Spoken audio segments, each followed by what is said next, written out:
My name is Jose Oliva. Welcome to my hometown, Chicago. Um, yeah, not really my hometown. I was born in this little town in Guatemala called Xela. How many of you know Xela? I know that there's people in here. Yeah. Anyway, so I'm up here to talk to you a little bit about this connection between trade, fair trade or free trade, immigration, and bad working conditions in this country. But I'm not going to stand up here and mansplain it at you. Instead, what I want to do is I want to tell you my story, which is actually a pretty either unique story, depending on how you're looking at it, or actually a pretty common story for a lot of economic refugees that come to the United States every day. So I was 13 years old.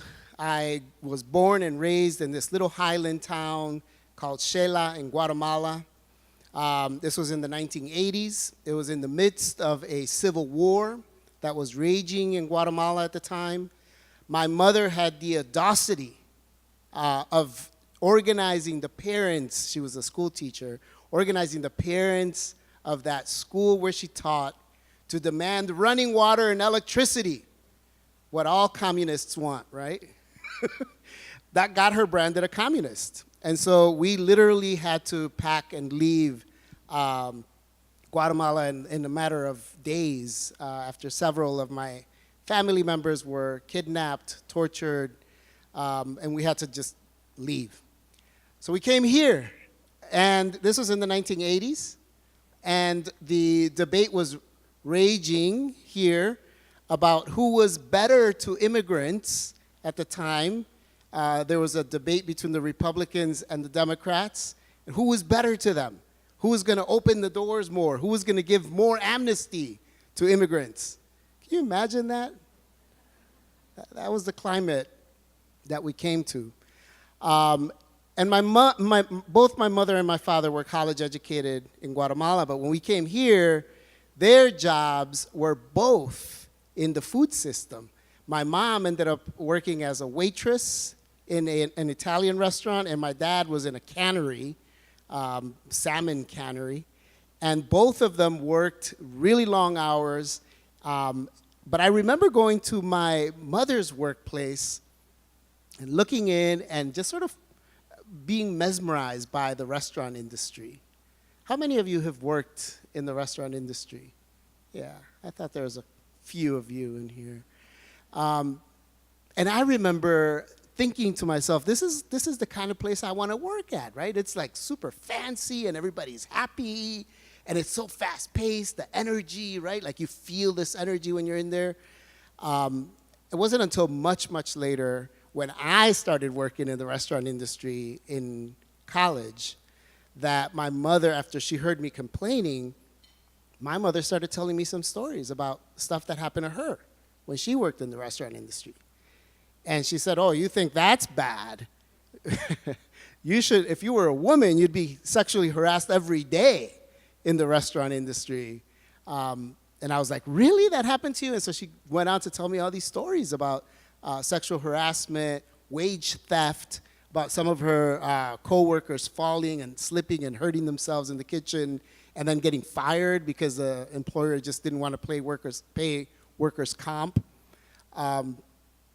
Just a quick poll. How many of you women have been sexually harassed in your jobs in the restaurant industry or in any job? Yeah. This is, and the restaurant industry normalizes the behavior, right? They literally put ads up. This is not 1950 I'm talking about. This is last week. Ads up that say, perky young blonde waitress needed for XYZ restaurant. These are actual advertisements in today's restaurant industry. This is how they recruit people. The industry itself is highly sexualized. And I knew it from my mom's story, but I also saw it, right? I saw my coworkers being harassed.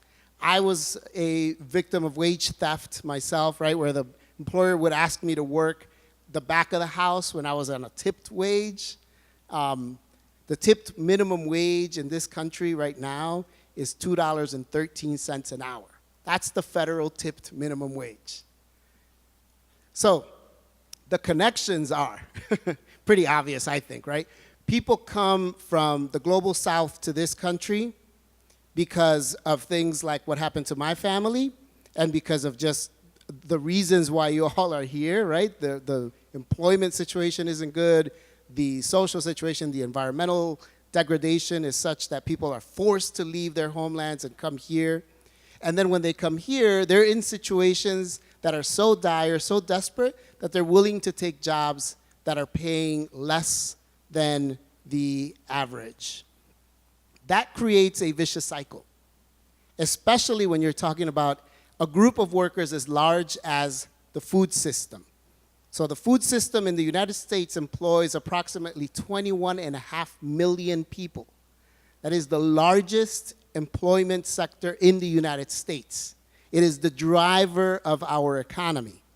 And it is the lowest paying sector in the United States, where not just the low pay, but the violations of human rights are rampant because the vast majority of the people who work in the farms, in the processing plants, in the restaurants, are people like me. They're immigrants from the global south who are desperate and are willing to do work in order to survive for pretty much nothing. So, what can we do about it? That's already pretty perky, right? Everybody's excited to do something. There's two things we can do. One, Adam just talked about policy at the federal level. That's great, but we all live in cities, and we all live in towns, and maybe some of us in rural parts of the country. And those places all have policies that affect us at the local level, but those policies also have ramifications at the national and international level. So one example of something you can do locally, we just passed it here. It's called the Good Food Purchasing Policy. The GFPP has 5 value categories: human health, environmental sustainability, animal welfare, local economies, and of course, labor. And the way that it works is that any company that wants to sell food to the city of Chicago, to the Chicago Public Schools, to the Chicago Park District, totaling approximately $300 million worth of food every year, they have to meet a basic criteria for each one of those 5 value categories. And they don't get to pick and choose, oh, we're going to do good in environmental sustainability and who cares about the workers. They have to meet at least a baseline in all 5. So that's one thing you can do. Get involved in your local GFPP campaign. Look us up if you want more information, foodchainworkers.org, or just look for me after the event. I'll tell you more about it. The other thing that you can do is help us raise the minimum wage. The minimum wage in this country, yes, thank you. The minimum wage in this country is one of the lowest in the industrialized world.